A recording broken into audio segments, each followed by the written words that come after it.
here somewhere. Here we go. So the first thing we need to say about Auntie Obi is that she ran for president of Nigeria and is also a former vice president of the World Bank for Africa, the co-founder and founding director of Transparency International, which is one of the world's leading anti-corruption agencies, and the founder of Bring Back Our Girls, the hashtag movement that made a worldwide sort of ruckus about bringing those girls back from Boko Haram in the northern part of Nigeria. And she's also served twice as federal minister in Nigeria. One of the things you'll see is that she is just a force of nature. And this is why we have her here, to help us understand power and corruption, which is our Wicked Seven topic for the day. Let's see. So let's just start by asking you a question. How did you get into this to begin with, Auntie Obi?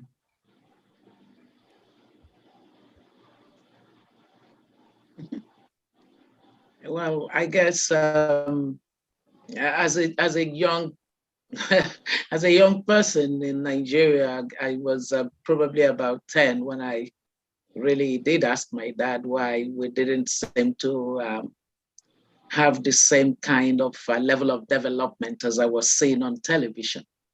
And my dad said to me that it's because some countries are governed better than others. And I said, so that means ours is not being well governed? And he said, yes, that's a major problem. And I said to him as a 10-year-old, when I grow up, I'm going to fix it. And then he scooped me up and threw me in the air, and I shrieked with such triumphal, laughter, and I was so happy. And each time we remember it, and my mom, who recently passed, always remembered that incident. It laid a stage for my restlessness about issues of governance, because I went on to secondary school, and I would be the one with the voice to ask why something is not being done the way it should be done. And then I went on to university, and it continued. And by the time I was heading out of university, I was this well-known voice for demanding that something be done right. And you were already, when did you start Transparency International? By the time I finished my first master's, and I started working for Deloitte and Touche. Okay. Yeah, I was a young professional when that, and it was under military rule, so that was tough. Eventually, as a matter of fact, the Transparency International had to ask me to leave home. I left home because of the Abacha administration. And this is where you went to Berlin. I went to Berlin. So let's go over, and I'm going to share my screen because I have a little PowerPoint for you guys. Let's see if that works. We want to start off with this idea of what is corruption and what is power. So I just also want to welcome Avivah Wittenberg-Cox. Let me give you her quick bio as well. Aviva is the founder and honorary president of the Global Professional Women's Network. She is also one of the leading thinkers on and voices on women in the workplace, women and issues of management in business.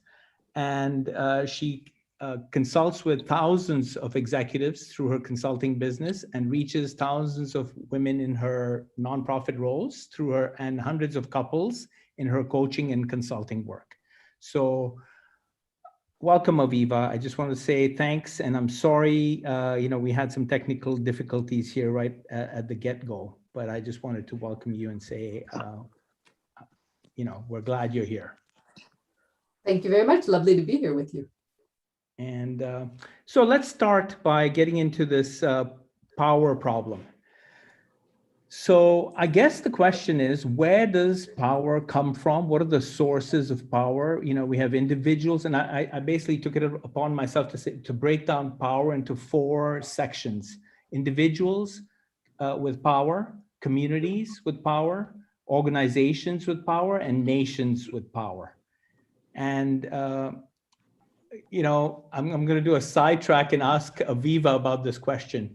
You know, we keep hearing about the billionaires and their power, and you wrote a really hilarious article about billionaires being sort of losing their power through their wives. Can you tell us a little bit about that? Women are dangerous, right? This has long been known.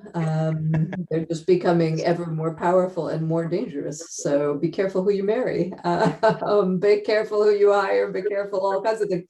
Women are whistleblowers. They are wives that leave with half your assets. There are all kinds of things, right? So I think the article you were referring to was an analysis of Melinda Gates and what's her name? Bezos.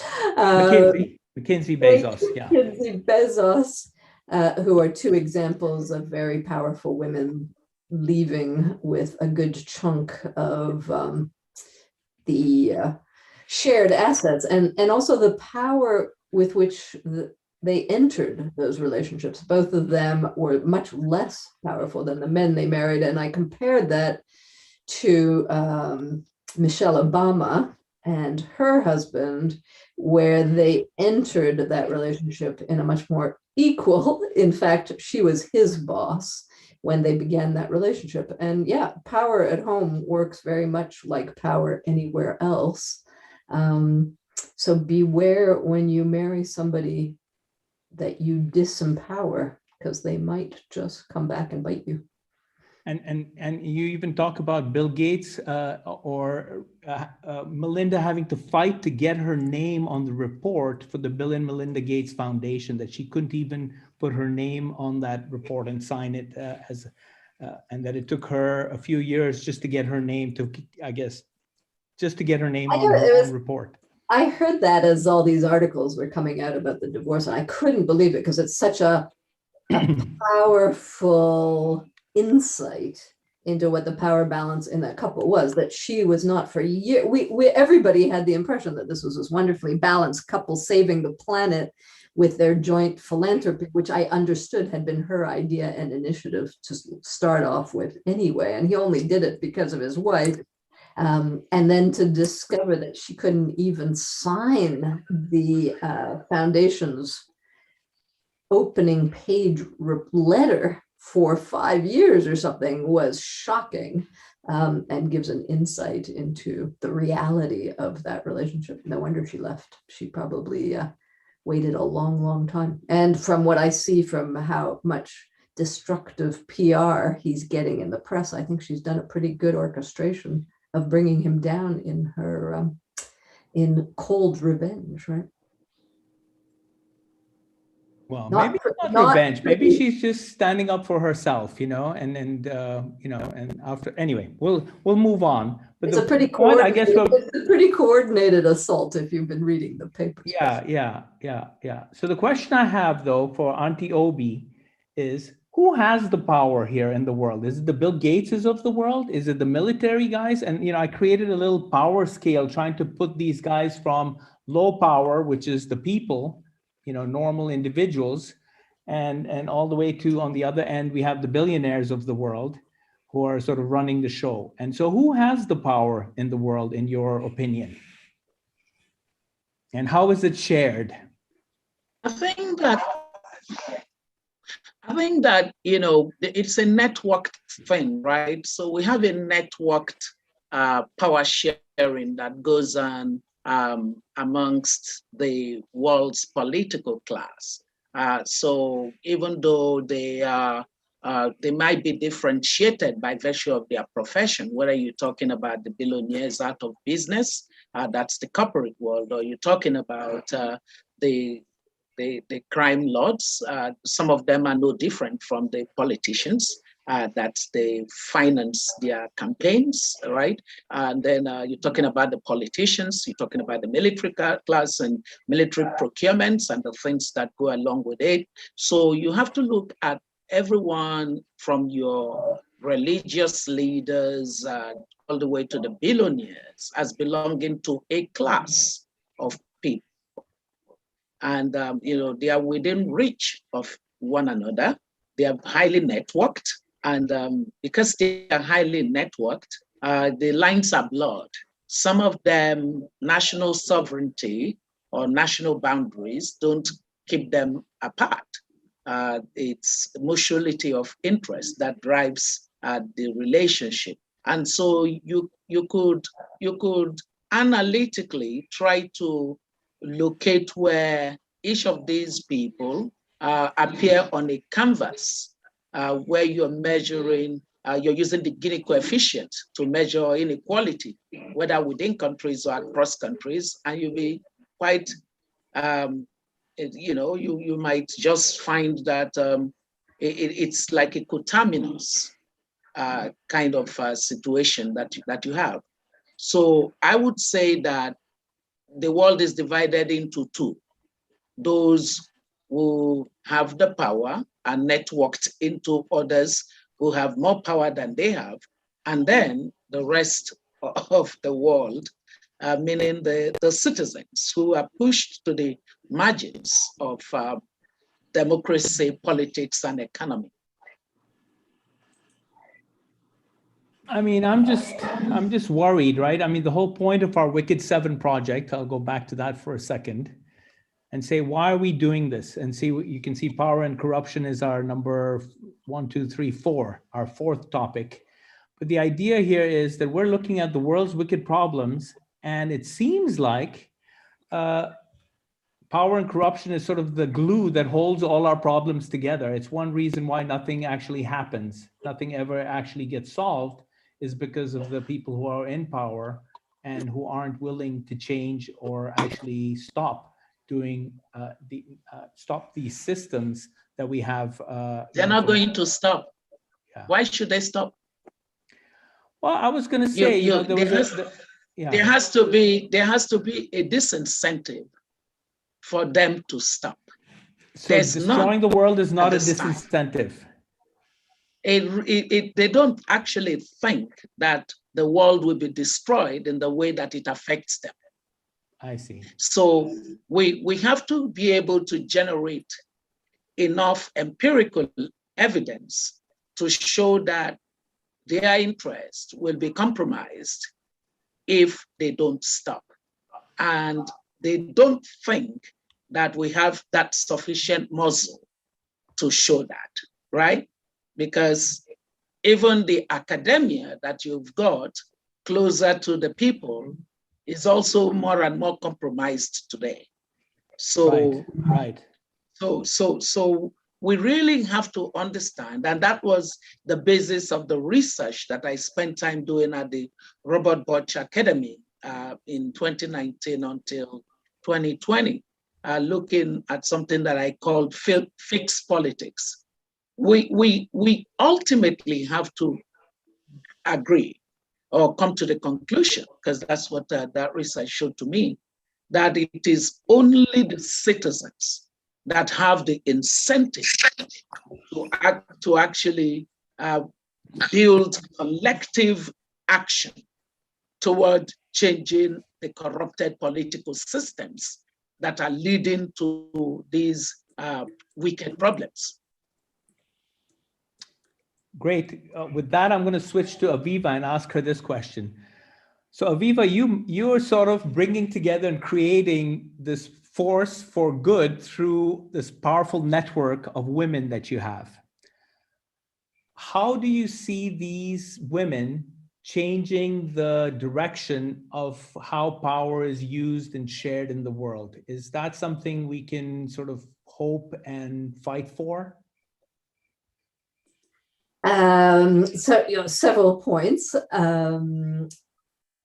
I created the global PWN 20 odd years ago and no longer run that. And the idea of it when we start, it still runs and it's become very successful and continued its growth.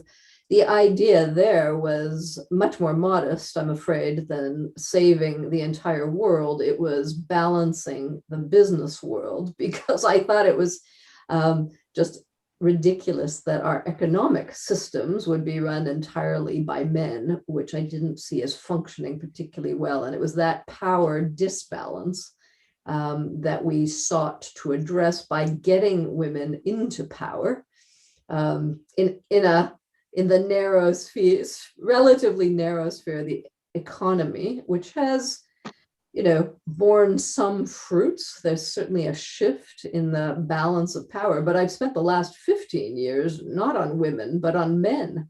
I've been working with senior leaders on why aren't their companies balanced now anyway? And it's really clear to me that the 20th century saw the rise of women into education, labor forces, consumer bases, and economic power of a certain kind. The 21st century is all about how countries, companies, and couples, or mostly husbands, adapt to that rise, and whether they adapt or react. And I think what we're seeing still is we're in the middle of a human revolution, right? We have never seen power shared between men and women in all the millennia of human history. And we're only about 50, 60 years into this shift, I'd say, in any kind of a substantive way. So what my bet is that gender balance will go a long way to solving many, many of the issues on your wicked list. But that's a hypothesis, right? And first we got to get enough women into power. Now we've got a lot of them, right? We're sitting here in 2021 with women now running the European Commission, the European Central Bank, the IMF, the World Bank, the US Treasury. I mean, we have done an extraordinary power grab, at least in terms of a few global and regional institutions. Let's see how they do. Auntie Obi, you were part of that as president of the World Bank for Africa. So tell us a little bit about how that sort of tempered or changed, or was it something that you could balance your inner soul with working for an organization like that? How did that work?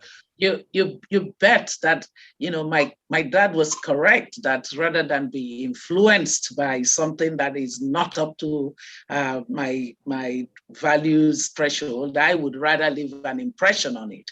So I recall that my boss, Robert Zolik, did say to me, "Gosh, you're too much of a revolutionary."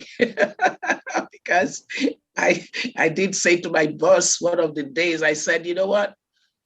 I have a great idea for you." And he said, "What's the idea, Obi?" And I said, "I think that we should, as an institution, set an exit date for our operations and tell the world that by 20 blah, blah, blah, we're just going to close shop."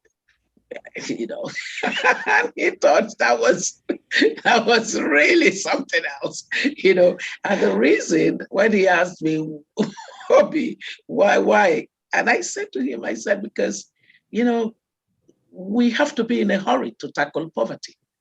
And I am not seeing the level of urgency that we should show and demonstrate, neither on our part nor on the part of the countries whose leaders should worry about endemic poverty. And that, it was necessary to set a date because I wouldn't want a situation where the great-grandchildren of my staff would be training to come and reduce poverty at the World Bank. Poverty is not something, it's not noble, so we do need to tackle poverty quickly. And the solutions are clearer. What we're lacking most of the time is on the part of the countries. We have a political class that really cannot be that much bothered. Otherwise, many of them would not engage in the level of poor governance that they engage in. And in the case of, in some cases, actually outright dangerous policies that are inimical to economic growth and development. So the luxury of failing should be costly for leaders, whether they are leaders of countries or leaders of institutions. We don't need to make that urgency the bedrock of the way that we are getting even citizens to care about themselves. Christian, it's a good thing for people like you, people like me, and the rest of colleagues on this call to care about solving these problems. But it would be a shame if we tried to do this from a place of disempowered elite, disempowered citizenry. The citizens have to care. They have to be interested in solving this problem themselves. We can't continue to pretend that citizens don't have agency. They do.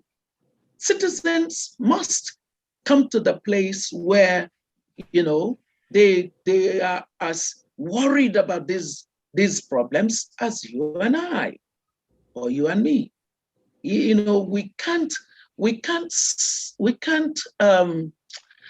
outsource the role of citizens in this problem, in solving this problem. We can't outsource it to another set of people, whether they be well-meaning, development experts or NGOs or whoever else, or philanthropies, what do you call them, foundations. Citizens must care about their condition.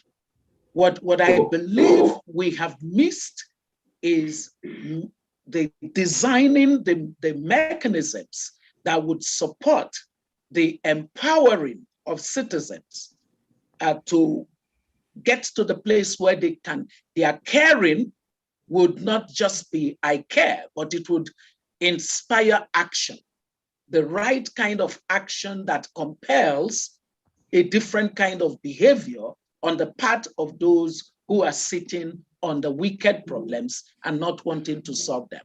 So I normally quote from the research and say, for the lower segment of the citizens that I looked at, we found that the electorate that is bottom of the pyramid electorate in these countries are often without political influence. They cannot influence political outcomes.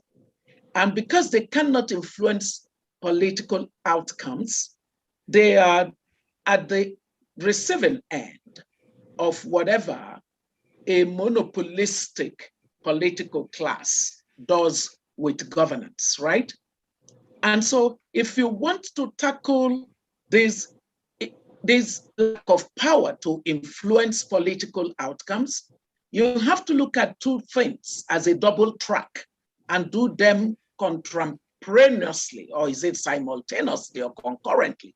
So you've got to improve the productivity of that class.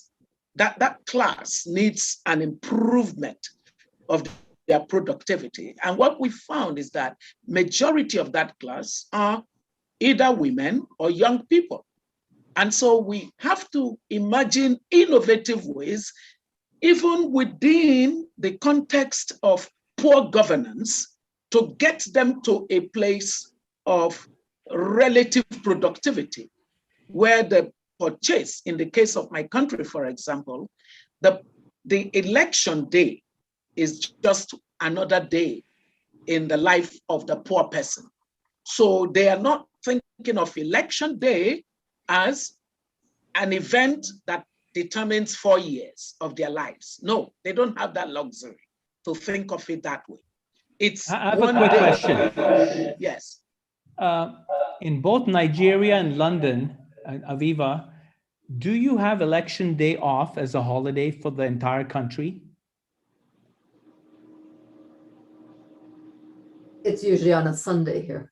So you do have a vacation. What about you, Obi, Auntie Obi? Whatever date falls is a holiday.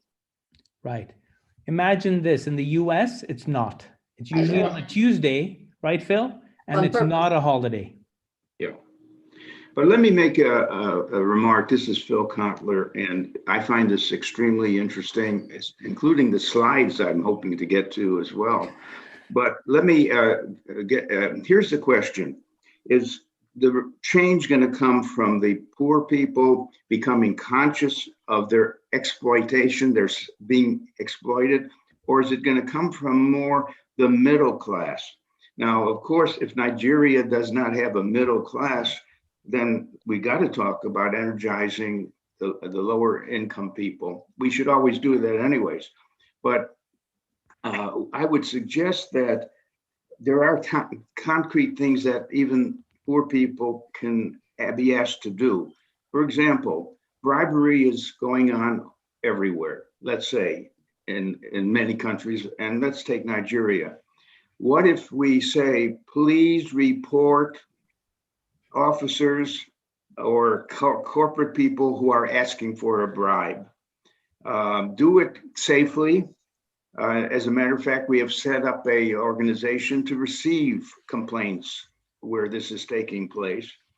And by you not paying a bribe, even if you were asked to pay, or exposing those who are taking bribes, we can clean up some of the system.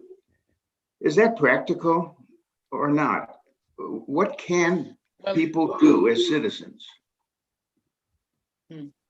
So here's the thing, Phil, the first part of your comment and question is right on the money, because in the research I keep referring to, we actually identify two categories of citizens, right? So we have the low income class voters, and then we have the middle class voters. And for their characteristics differ.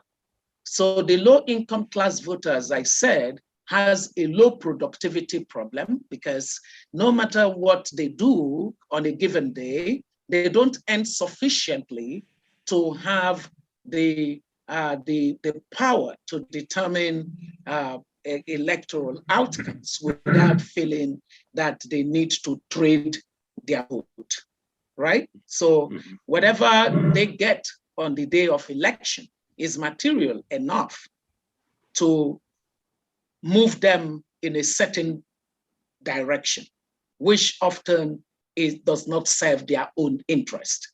So their political influence is therefore destroyed by virtue of this, right?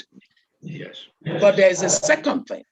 Low productivity is lethally complemented by low absence of political literacy.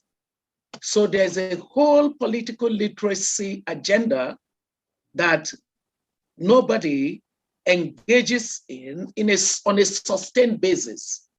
So, and even for those who engage in that, it is sporadic, it's occasional, and it's not complemented in the way that you're serving the poor a bundled product. For every productivity enhancement that you're doing with the poor, you must combine it with political literacy.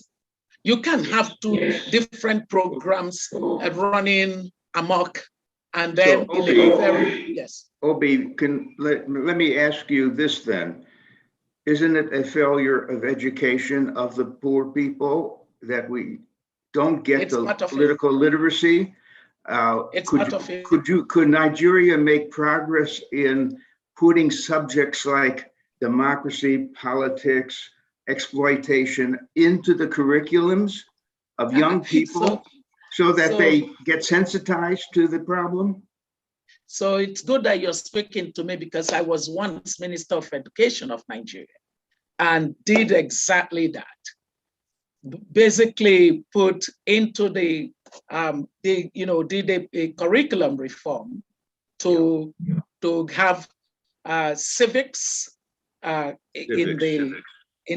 the education curriculum, and to have even we designed a program on governance and anti-corruption because we wanted to catch the young early enough. But guess what?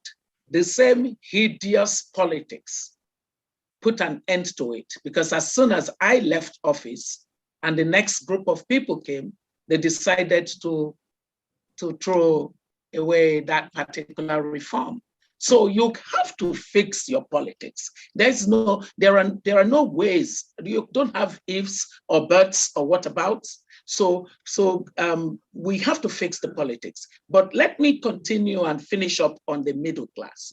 On the middle class, what you have, as much as you also see features of that in Europe,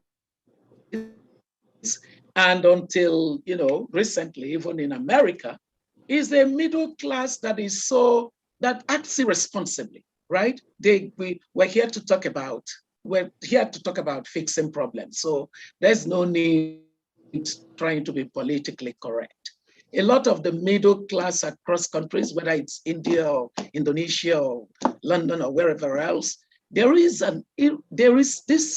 this total disengagement from the political process, where they basically kind of think, I am doing well, thank you, and I'm not going to bother myself about what these politicians do. So they have opted out. They have voted themselves out of the political process. And so the political process is hijacked by this small cluster of political people. And the middle class is absent. And why do they do this? Because they kind of think that even with the failures in governance, they can survive. And so they fail to take responsibility for society. And so the kind of things that we have to do to wake up this missing middle, that's what I call them, the missing middle. We have to figure out how to get the missing middle to take responsibility for society, because these are the ones who managed to get quality level education enough to escape poverty. So they've enjoyed social and economic mobility, and then the system begins to fail, and they don't think they have a duty and a responsibility to get the system to function well enough in order to unlock opportunities for those that are left behind. And we have to address. So it seems to me, now that we've devastated the two classes where reform would come from, it sounds like leadership, the emergence of leaders like Martin Luther King and yourself and others, is the hope. It's simple. It's not much you want to depend upon, but in Nigeria, are you seeing some people who you work with together who are getting almost a halo around their leadership, and therefore they can hopefully not get corrupted by their leadership, but stand up like Kennedy's brothers did, John Kennedy and his brother, really caring about the people? Any hope there? I thought I saw Chris raising his hand. So Auntie Obi has a school for training leaders in Nigeria and across Africa. And not only that, but she's advising African leaders across the continent, some 14 or 15 of them, I don't know how many are advising, on what they need to do right.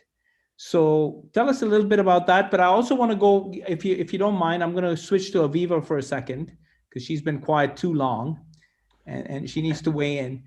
How does the business world, what responsibility does the business world have to not look the other way and to stop paying those bribes, let's say in Nigeria and India and in the developing world, and legally by lobbying, because in the US, the US is not less corrupt than Nigeria. We've just made it legal. It's part of our process. So our corruption is above the table. We don't even have to hide it. What could business do or should do? Aviva, that's your question. I'm a big proponent of conscious capitalism and the whole movement of triple bottom line, quadruple bottom line, which is growing, right? I mean, I think companies are increasingly, I believe a lot more in the ethical executive and the ethical company than I do in the ethical consumer.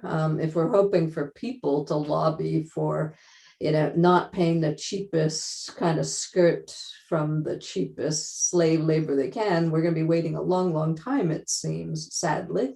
And I think a lot of companies, particularly ones that care about this stuff, have worked on introducing ethics. It's not like they don't have bad people in them, but the principles and what they try and let me tell you, they educate their own staffs a lot more than governments are educating their kids on civics, right? So I think we have a number of actors, but we also have a number of countries that don't subscribe to this, a number of cultures that don't subscribe to this, and a number of corporates that are evil who play against it. So just like humans, I think we got the good and the bad examples of companies on these ethical dimensions, and some of them are incredibly strong on anti-corruption measures. But then some of them are getting kicked out of countries where they don't play by the rules. So then they just leave, which doesn't necessarily help the rest of the players in that country clean up their acts. Okay, so how does this apply, and the sense of urgency that we've talked about, Auntie Obi, with solving this poverty, right? But now we have climate change on top of that. So the question now is, and I think one of our listeners said, are you guys aware of the climate activists who are trying to hammer on our politicians and get them to change, and still nothing's happening? And this is, of course, all over, Extinction Rebellion comes to mind right off the top of my head. But the point, I guess, is, why is this sense of urgency not even, how come nothing's happening? And Greta Thunberg just did a big thing where, we're making fun of Greta Thunberg instead of listening to her message and doing anything about it. She just did a huge talk on, why all our hand waving is nothing more than just hand waving and presentations and fancy speeches, but nothing's actually happening in terms of making a real difference. So this difference that we have to make is in every sphere. What are we going to do? Auntie Obi, you first. I wish there were a silver bullet, but there's not. And I wish that we could make things happen overnight. But that would be, a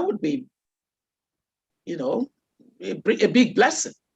What I do know can happen is that we would be ready to pay the cost of sustained engagement on the issues that matter to us, and keep building and the concentric circles of people who are coming on board because they understand what it is that we seek to solve and why we must solve the problems, why there is that urgency.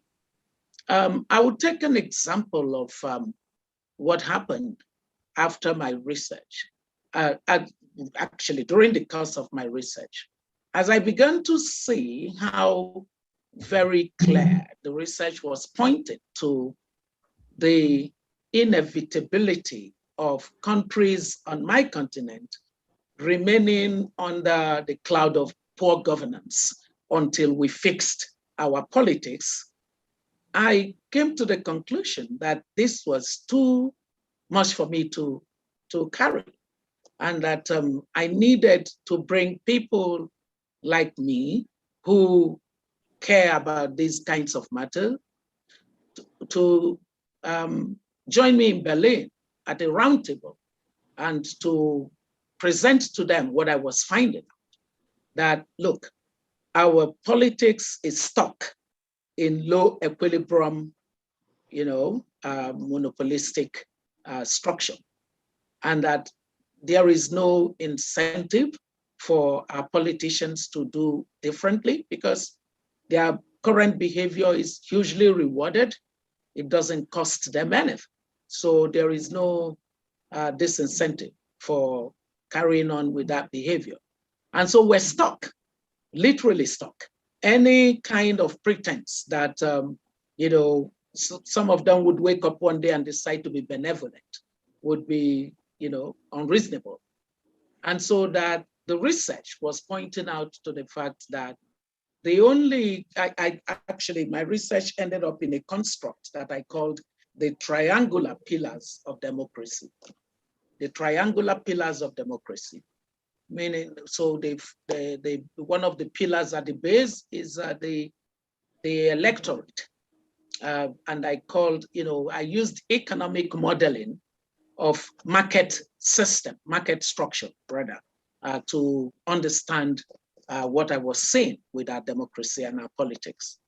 So using the economic definition of market types to evaluate the features of each country's democracy, I could look at the spectrum of the features on that spectrum and determine whether the politics of that country is a competitive politics, which therefore would lead to an outcome that is favorable to the electorate, which I defined as equivalent to consumers or those who make a demand, right?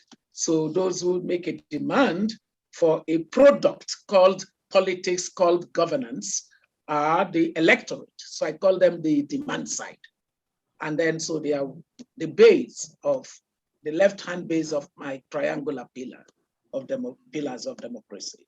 And on the right-hand base of the democracy, no, actually it's the other way around. I put the politicians on the left and then the electorate on the right base of that triangle. So the politicians on the left base of the triangle, I call them the political class.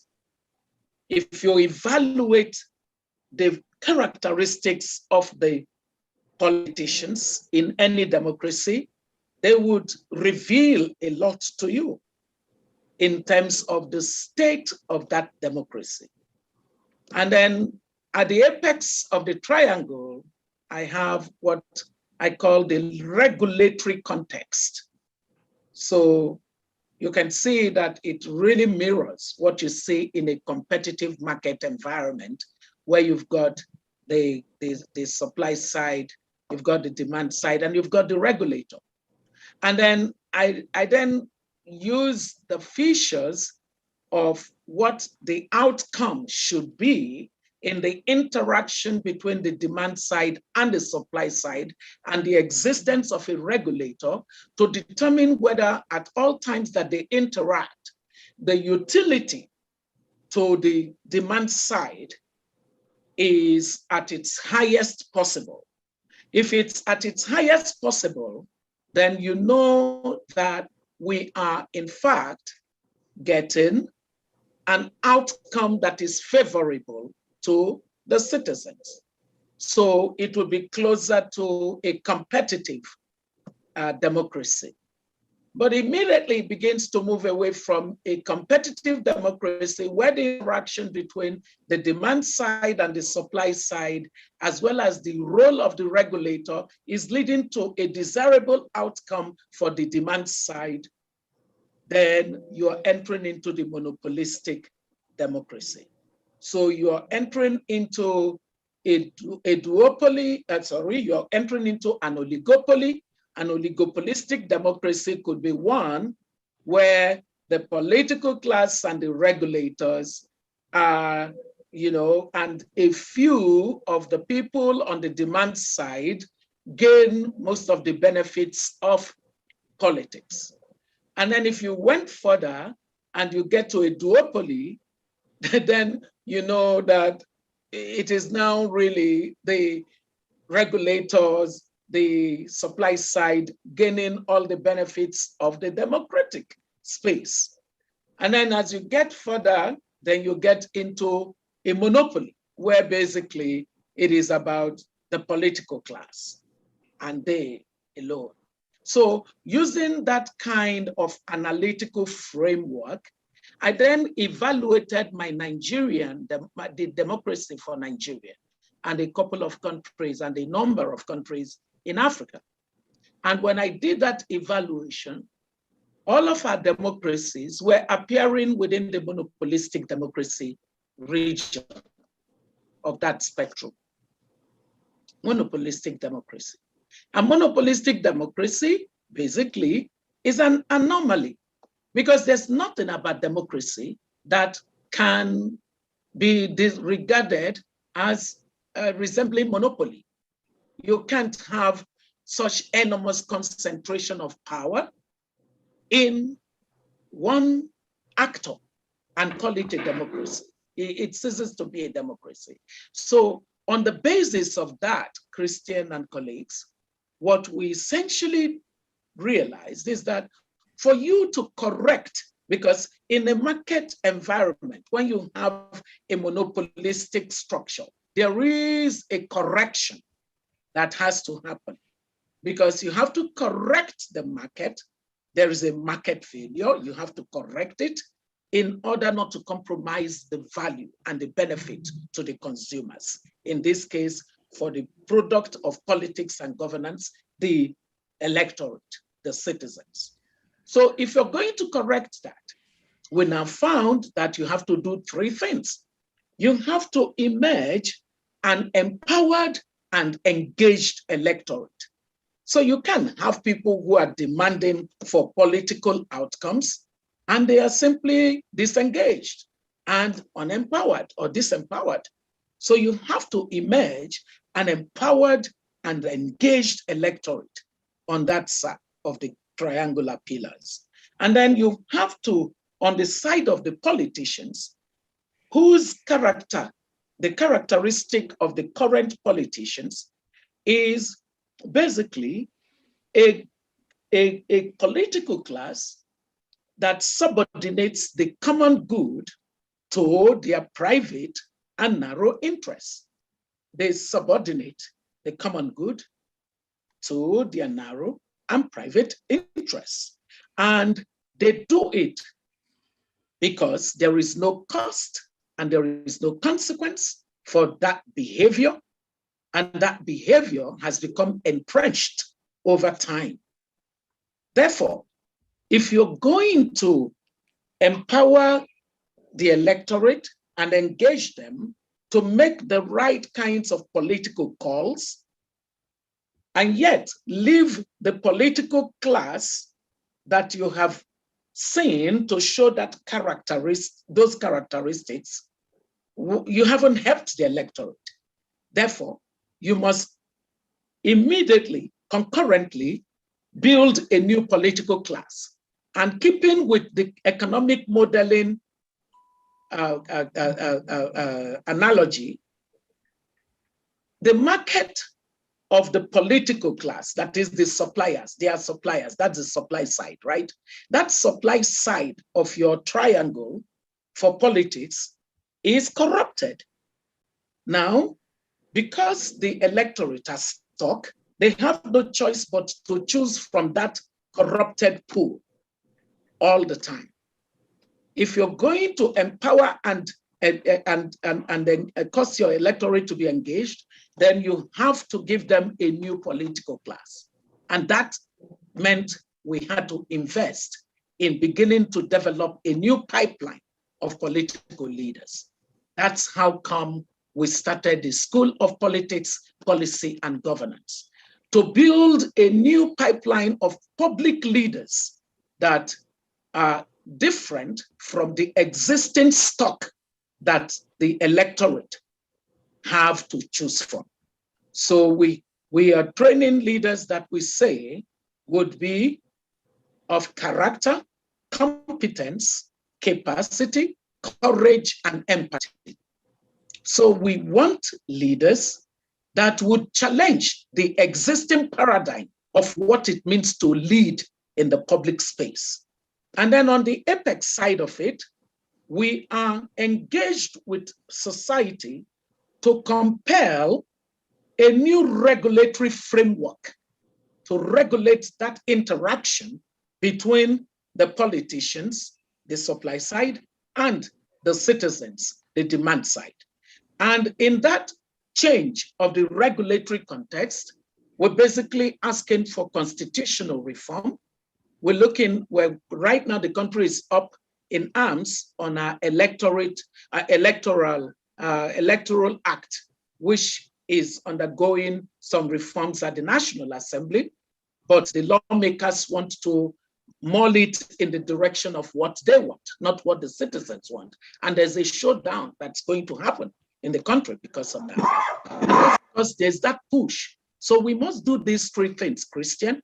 If we do these three things concurrently in a sustained way and not be hoping that in 1 year we would get change, because that's what happens.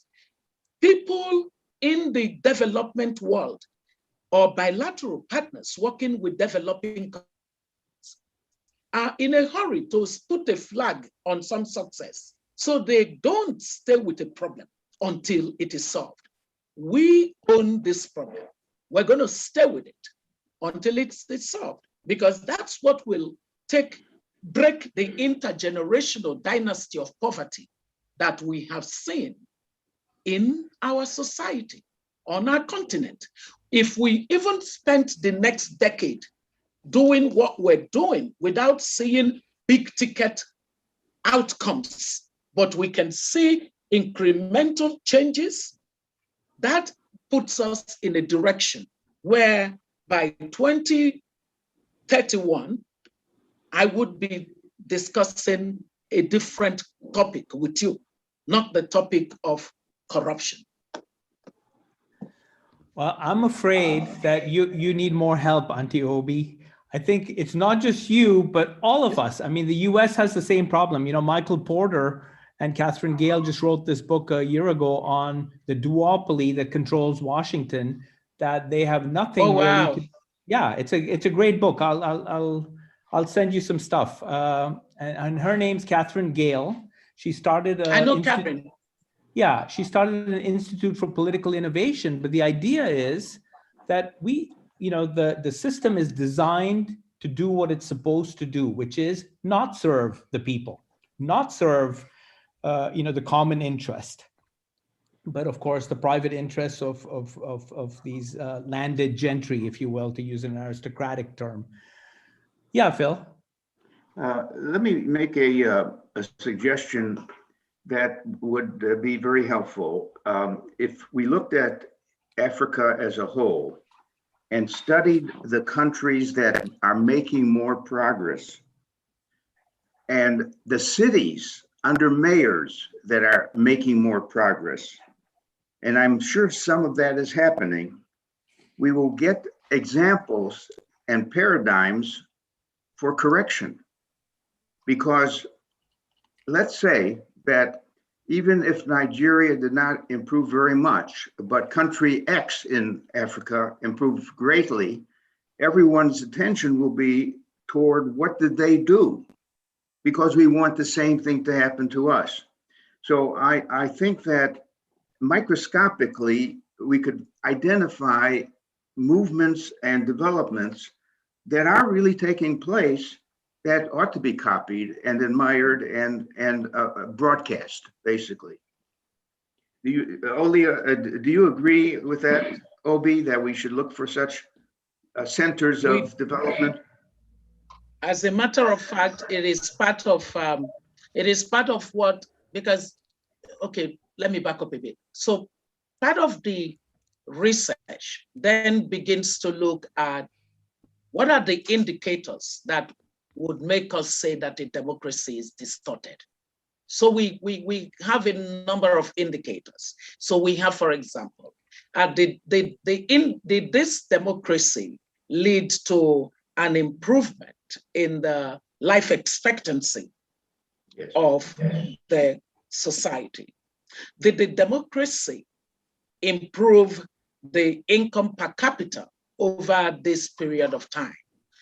Did the democracy increase the human development score of the country over a certain period of time? So we got a number of indicators, and the indicators point us clearly to why we could conclude that majority of the countries are stuck in this monopolistic type democracy that is dangerous for the continent, and that a lot of these the development programs where people are, countries, whether bilateral or multilateral, putting money together and saying we would, do XYZ millions of naira, dollars of projects and so and so.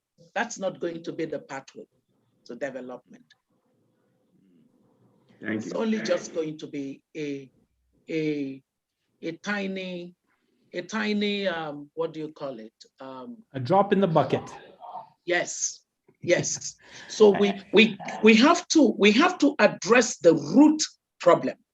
Yeah, And the root which problem is the hole in the bucket. is the hole in the bucket. And it is that we've got to fix the continent's politics. Yeah. One thing that was clear is that the people would like to stay with democracy, because for the reasons of democracy, given the opportunity for innovation, for the freedom that comes with the right to creativity, and even increasingly, the right to voice. I grew up in a military Nigeria. I'm so glad that my sons are not growing up in a military Nigeria, right? So there is the value of the openness, relative openness. More and more, we're even fighting for the freedom that should come with our democracy now, because we unfortunately now have a government that really thought that banning Twitter is a good idea in 2021. So we have politicians in Washington saying the same thing, Auntie Obi. Yeah. Now, I'm going to turn to Aviva again and say, what role, again, do you think that business has to make this shift, to help us move to a better sort of future? Because, I'm thinking of an example of someone who's very passionate, let's say a person like Paul Polman, who was the head of Unilever, quit Unilever when he finished, but instead of going to play golf like the rest of the CEOs, what he did is he started a company that brought together CEOs from various industries to say, guys, let's work together to change our behavior, so that, let's say, if 3 or 4 or 10 of us made this change simultaneously, then we would shift our entire industry. So this was a sort of brand activism for sustainability. So he's trying to convince entire industries to basically make that shift together, so they don't stick their necks out and get in trouble with their shareholders, but are doing it as a sort of here's a progressive move by the entire industry. Aviva, do you think we need more of that in terms of just, shouldn't businesses support democracy? I mean, the irony, again, is that very few businesses are organized as are not democratic, right? They're all organized with the dictator at the top, the CEO, and their minions who run around. At least we now have an agreement to get them to pay 15% minimum corporate tax, which I think is a great revolution, instigated by a number of countries. But Paul Polman is hardly the sole example. He is a particularly enlightened business leader who, by the way, also gender balanced his entire company, which is also exceptional, but he's not alone, right? And Bill Gates, much as his wife might not like him, has, I think, contributed at least, if not more, to some of the things that are going on. There's going to be a whole raft of them. I think that one of the revolutions that we can hope for is, I think we're going to get a whole generation, I'm looking at you, Phil, a whole generation of experienced business leaders who are living to be 100. And we've got 25 years of their knowledge, experience, and networks, which are increasingly being devoted to save the world. I don't think there are too many of them who want to go play golf anymore. Golf is so yesterday. Saving the world is a much more relevant topic, and I think many more of them are engaged in it. I think we should learn perhaps how to engage and network them more than, you know, the Beyond Davos movement, I think, is useful. And I think business has shown perhaps the way in certain examples of what to do. And I think, and what not to do.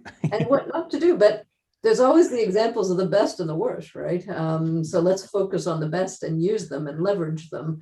On the planet, there's going to be an extra couple of decades of the best if we can coordinate them more actively and get them to globalize, right? Don't just work in your corner. They are very global thinkers and they look for global solutions. I think it could be quite interesting. So Phil and I wrote an article called The Movement of Movements with Carthy. And that idea was, Auntie Obi, that we need to bring together not just the nonprofits, but also the for-profits and the citizens and everybody together, but not just on one issue, but on these 7 wicked problems that we're working on, you know, and starting with the death of nature and the death of the planet as like the most burning issue, but then all these other interrelated problems, including, you know, health and livelihood, inequality of all forms, hate and conflict, war. So that's our wicked 7, right? So my question is, how do we bring people together? How do we cross these lines to say, you know, these are not boxes in which, you know, you're sitting by yourself in this box, but that we do need to let go of our egos and find ways to bridge these movements in some kind of solidarity. And again, that's a word that's been contaminated by this, oh, you're communist if you use that word. So we have all these labels and ideologies that get in the way of actually solving anything. How do you guys suggest that we start bringing these movements together, even in the same space, right? Nature Conservancy doesn't talk to Sierra Club, doesn't, you know, they barely work together to do anything, you know? And my point is that, you know, we're running out of time. You know, I don't think we have the luxury of time. I think we are almost out of time with the planet. And so all these problems are not going to be solved in our lifetimes. And if we have a lifetime after that, they won't be solved in that one either, unless we come together. And I think that's where, you know, when you talk about an educated populace, I think we're being educated to fight each other and polarized instead of coming together. So you have these manipulations that are happening in our society, especially in the US and even Europe, where you have different factions that are feeding propaganda to actually divide people instead of allowing them to come together to find solutions. Okay, I'll shut up. Any suggestions on how we can bring, you know, these groups together and globally? People need to want to come together. So, you know, you can't, in effect, I'm all for what do we do to make people feel the necessity to come together. I like to define it from that, because then they would be self-motivated to seeking the union more than, you know, saying that I succeeded in getting people to come to something that they can't wait to run away from, you know. Now there is another movement. There's another movement that we're seeing from the ground up. And this is where little communities are taking it into their own hands to say, we're not waiting for the World Economic Forum to solve our problems. We're not waiting for the UN. We're not waiting for our government, but we have the agency to do something in our little community. We've got some assets, we've got some talents, we've got some human, you know, skills. and let's find ways to build up our community, whether it's a little city or a village.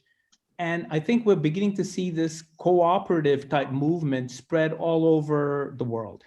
And unfortunately, they're not talking enough to each other, but we're also seeing platforms being built.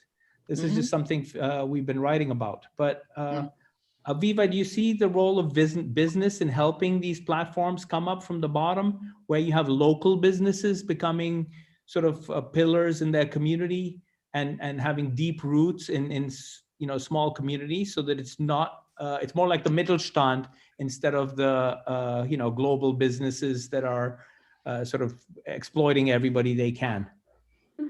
Well, again, I think some good companies are extraordinarily active in developing and structuring organic movements of the kind that you're discussing, and others are really good at breaking them apart and undoing what they've done. But I think this whole startup culture with a lot of effort, money, and increasing skill, I think we know a bit better than we used to. I mean, part of the whole nonprofit is we didn't invest well in philanthropy for a long time, right? We are discovering now all the mistakes we made for decades in investing not intelligently. So how are we going to get over that? How are we going to start learning how to better invest? And actually, I think businesses are pretty well set up to manage with better metrics, better ethics, and better leadership experience that can be transferred into local communities and accelerate them and use their services and supply them, use them as suppliers, role modeling with a certain amount of regulation and the kind of governance rules that Obi's talking about. And companies, some good companies are lead actors in that space a lot better than some of the nonprofits that are not showing. Yeah, well, nonprofits need to all give themselves an expiration date, right, Auntie Obi? So they have expires by this, and so we don't have this continuous cycle of you make money off the donors to provide services forever. So okay, it's almost time, but I wanted to leave you with one story which I found very inspirational from the city of Palermo. This is something Phil and I are going to be looking at.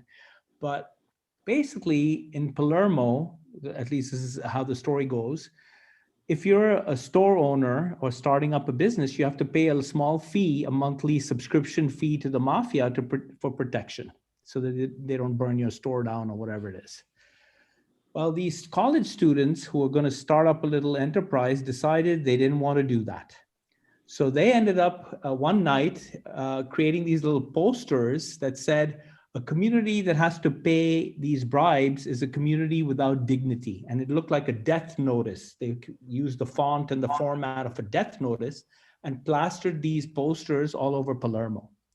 Well, the next thing you know, a whole bunch of these businesses come to them and say, we will stand with you and we will create a movement called Addio Pizzo, which means goodbye to this pizzo, which is this rent to the mafia.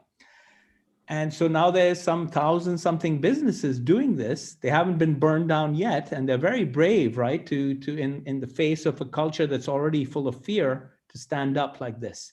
But again, it's a grassroots thing. And my point is, I think we need to find ways to do this kind of thing and not settle for the reality we've been given. And I wish that more and more of us would get on this thing. And we've had some great comments.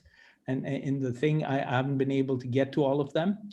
One of them, our mind and body is egocentric. We need to change that if to see rewards. Another one, what advice do you have for people who are trying to gain their social rights and justice? So we can't answer all these questions, but I just wanted to say thank you for the work you guys have been doing and are doing. And can I get in a word for based on that inspiring story that you told? Like you said, this is not something that one person can do. And so you must build coalitions to be able to carry it. So just the fact that you've got Phil Kotler working with you, Colin on many others around the world working with you, it basically expands the scope of our reach. So we are matching network for network. There's a network of the corrupt and corrupted. Then there has to be a network of those who would like to bust that corruption. And so one of the things that we did, that I did following the research was basically we've got a work study group of some 200 Nigerians like me who are using that research as a basis to design all of the programs that correct the anomalies on those three angles of the triangle. And we see people totally committed to this. So whereas it started with me going off and doing that research, it's ended up with a multiple of me in the 200 members of the work study group. And then right now, the students who are in the School of Politics, Policy and Governance, the first class had 724 people apply. We ended up admitting 245 very good candidates. And already we have launched the application process for the next class that we call the SPPG class of 2021-2. So Auntie Obi, this has to go online and it has to be global. You have to help all of us. It can't just be for Nigeria, you know? So we refuse to accept that we're stuck. That we need to absolutely get people, and I think that that's where we lose our audience. We lose our audience by moralizing at them. We should do more in demonstrating that there can be specific, tangible solutions that work, and that we're actually spending time identifying those solutions and finding the wherewithal to support those who would use those solutions. So we went from my research to ideation, to design, and now to execution. And we see that we're making the progress. We need a book, Auntie Obi. We need a book. We need to get your book. If Mr. Kotler would write with me, I would write. He will. You're on, Phil. Thank you. Yeah. Thank you so By the much, way, everybody. I read your book in school, so it's a pleasure to be with you on this program. It's mutual. It's mutual. Thank you. You guys are very sweet. I just have to say, both of you are just great guys. And thank you to the working group and everybody else watching. You know, I didn't prepare myself properly, but I just want to say thank you. And I guess we got to cut this short because it's been, I think we've gone past our allotted time. I think we chased Aviva away. She probably had something better to do here, but thank you again.